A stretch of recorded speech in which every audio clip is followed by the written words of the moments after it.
நாமத்தில் வாழ்த்துக்களும் இறையாசியும்.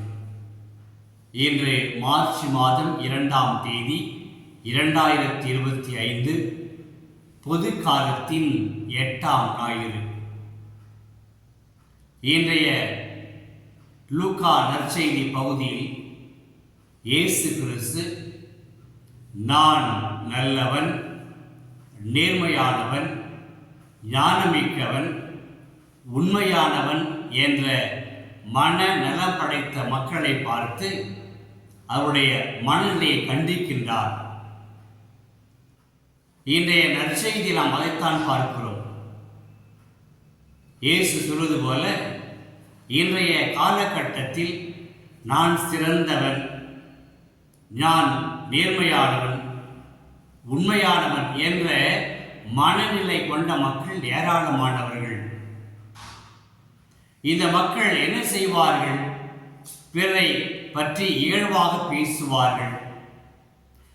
பிறருடைய குறைகளை ஆராய்ந்து கண்டுபிடித்து அதை பெரிதாக்கி பேசுவார்கள். சிறிய குறைகள் இருந்தால் கூட அவற்றை பெரிதுபடுத்தி பேசி அவர்களை நோகடிப்பார்கள், அவருடைய வாழ்வை பாழ்படுத்துவார்கள். இப்படிப்பட்டவர்கள் தாங்கள் நேர்மையானவர் மட்டுமல்ல, நான் சிறந்தவன், உயர்ந்தவன், என்னுடைய வாழ்க்கை எந்த குற்றமும் கிடையாது என்று சொல்லி பிறருக்கு ஒழுக்கத்தை கற்றுக் கொடுப்பார்கள், பிறருக்கு அறிவுரை சொல்வார்கள், பிறருடைய வாழ்க்கையை திருத்த முயற்சிப்பார்கள். ஆனால் தங்கள் வாழ்க்கையிலோ ஏராளமான மேடு பள்ளங்கள் இருக்கும், அவற்றை சரி செய்ய முயற்சிக்க மாட்டார்கள். அதுதான் இந்த நற்செய்தியில் பார்க்கிறோம். அதாவது இப்படிப்பட்ட மனிதர்கள் அவர்கள் பார்வையற்ற மனிதர்கள் போல. இந்த பார்வையற்ற மனிதர்கள் அவர்கள் தடுமாறுவார்கள், அவர்களுக்கே பாதை தெரியாது. இப்படிப்பட்ட மனிதர்கள் பிறருக்கு எவ்வாறு வழிகாட்ட முடியும்? இவர்கள் மிகுந்த கற்றவர்கள் போல் நடித்துக் கொள்வார்கள், அந்த குருவை விட மிஞ்சியவர்களை போல் நடித்துக் கொள்வார்கள். ஆனால் கற்றது ஒன்றும் இருக்காது. இப்படிப்பட்டவர்களைத்தான் இயேசு என்று சாடுகிறார். அவருடைய மனதை திருத்த முயற்சிக்கிறார். அன்பர்களே, ஒன்றை புரிந்து கொள்ள வேண்டும்.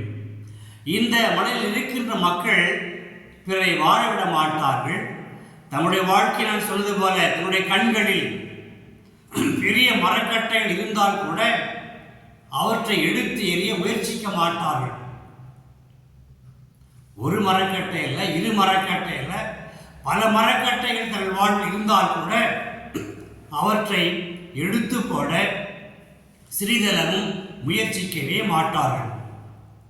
ஆனால் பிறருடைய கண்களை பார்த்து, உன்னுடைய கண்ணில் சிறிய துரும்பு இருக்கிறது, அதை எடுத்து போடவா என்று சொல்லி முயற்சிப்பார்கள்.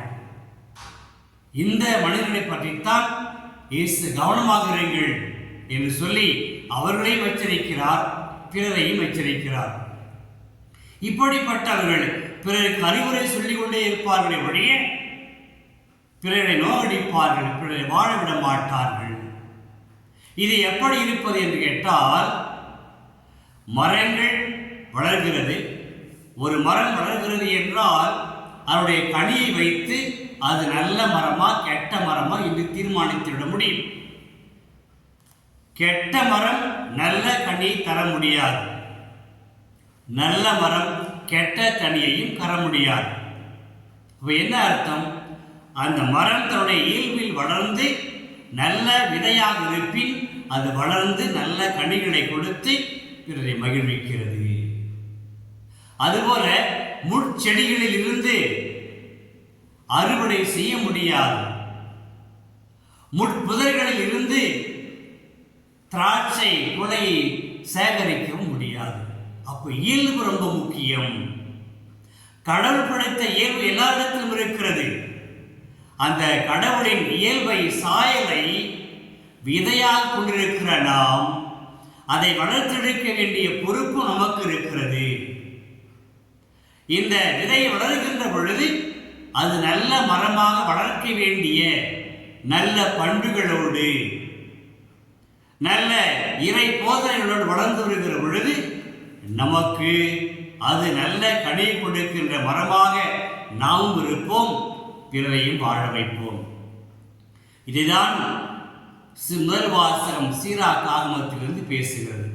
அதாவது ஒரு சொல் என்பது மனிதனுடைய உள்ள தன்மையை காட்டுகிறது. இந்த உள்ளத்திலிருந்து வருகிற எல்லாமே பிறரை வாழ வைக்கும் என்று சொல்ல முடியாது. அவ்வாறு வருகின்ற ஒவ்வொரு வார்த்தையும் பிறருக்கு வாழ்வு கொடுக்கின்ற வார்த்தையாக இருந்தால் அது நல்ல வார்த்தை. இதைத்தான் இயேசுவும் சொல்கிறார், மனித உள்ளத்திலிருந்து, மனித உள்ளங்கள் ஒரு கருவூலமானவை. கருவூலம் என்றால் என்ன? தாங்கி இருக்கிற, பாதுகாக்கிற ஒரு பெட்டகம். மனித உள்ளங்கள் பெட்டகங்கள். இந்த பெட்டகங்கள் நல்லவற்றை பெற்றிருக்கிற பொழுது, நல்லவற்றை தாங்கியிருக்கிற பொழுது அதிலிருந்து வெளிப்படுகிற அனைத்துமே நல்லவையாக இருக்கும். ஆனால் நமக்குள் இருக்கிற பெட்டகம் தீயவற்றை கொண்டிருந்தால், தீய எண்ணங்களை கொண்டிருந்தால், தீய சிந்தனைகளை கொண்டிருந்தால் அது என்ன செய்யும்?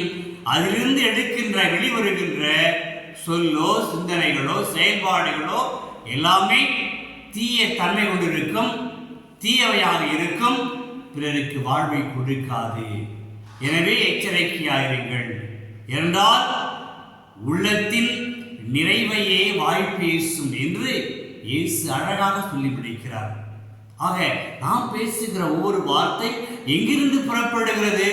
உதட்டிலிருந்து மட்டுமல்ல, நம்முடைய உள்ள கருவூலத்திலிருந்து புறப்படுகிறது.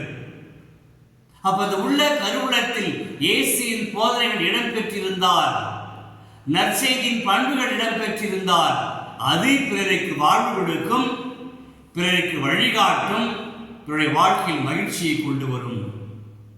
நண்பர்களே, இதை இரண்டாம் வாசகம் உறுதிப்படுத்துகிறது. ஆண்டவர் சொல்கிறார், நிலையாக இருங்கள், உறுதியாக இருங்கள். இப்படிப்பட்ட சூழ்நிலையில் வாழுகின்ற நீங்கள், உங்கள் பணி இன்னும் அதிகமாக தேவைப்படுகிறது. என்றால் இது ஆண்டவரின் பணி. உங்கள் வாழுகின்ற சூழலில் நீங்கள் நல்லவற்றை செய்து கொண்டே இருங்கள். அதுதான் இறைபணி, நற்செய்தியின் பணி.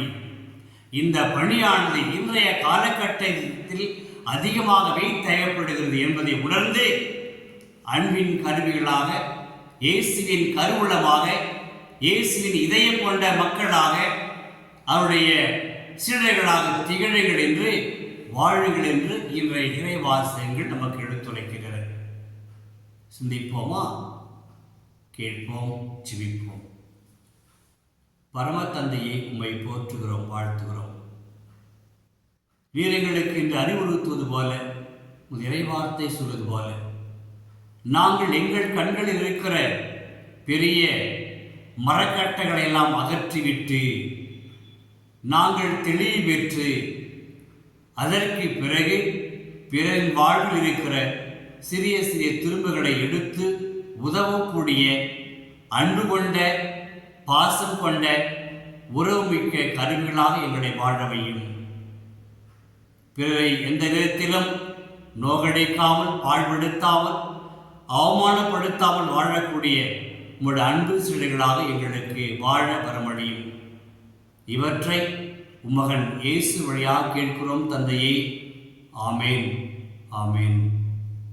இறைவார்த்தை விதையாக உன் இதயத்தில் விதைக்கின்ற